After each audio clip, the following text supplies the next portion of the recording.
It's William Jeremy from LearnFinanceTrade.com, and when you are working with the FCFF, okay, or FCFE, you may involve a item called net borrowing, especially FCFE, because if you're working with FCFF, you can use FCFE to sort of calculate the FCFF, but you can't get around with net borrowing.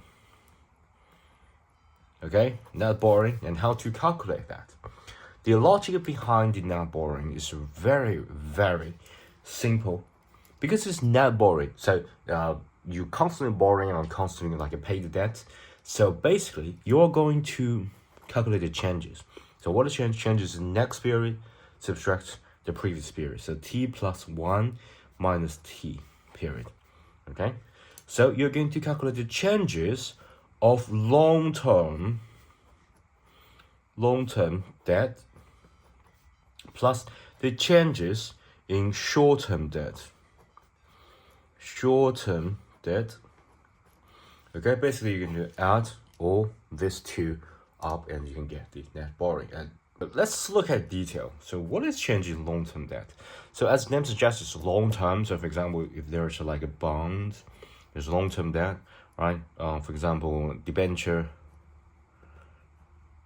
long-term debt, and of course some long-term loans, obligations, all that.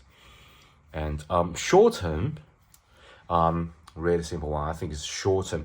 Mainly the long-term debt is just if you to take an example, just to get it with one item that says long-term debt, so it's fairly easy because the bond, obligation, debenture, loan, all that, they can't possibly just give you a lot of item like this, but they may. No guarantee, but I just want to say that normally it would not have some key point here. That's my personal judgment. No guarantee, by the way. But short-term debts, because there are some items in the short-term debt they can get you confused. So I think this have a higher probability.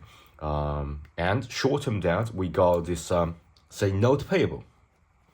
Note payable.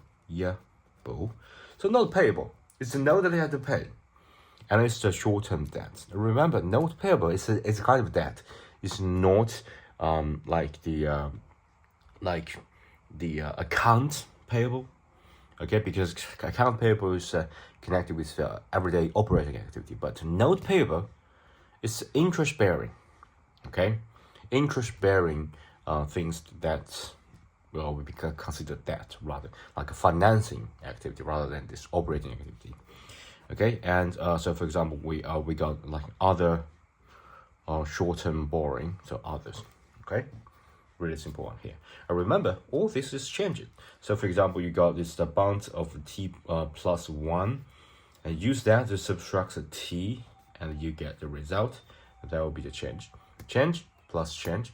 Even though you may get something like 20 and 30, so we got a minus 10 changes for short-term debt, and this may get t plus 1 minus t, may get say 100 and 150. So you subtract that, we got minus 50. So you add all this up, you get a minus 60.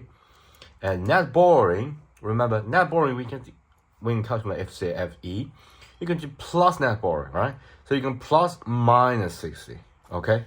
So you don't need to worry about whether you change this plus or minus sign, but rather just treat it as a whole. So whatever changes that you got, whether it's a positive or negative number, doesn't really matter. You just plug in the number and calculate that, okay? So yeah, I think that's all. Don't forget to give me a thumbs up, subscribe to my channel. Okay, thanks, bye.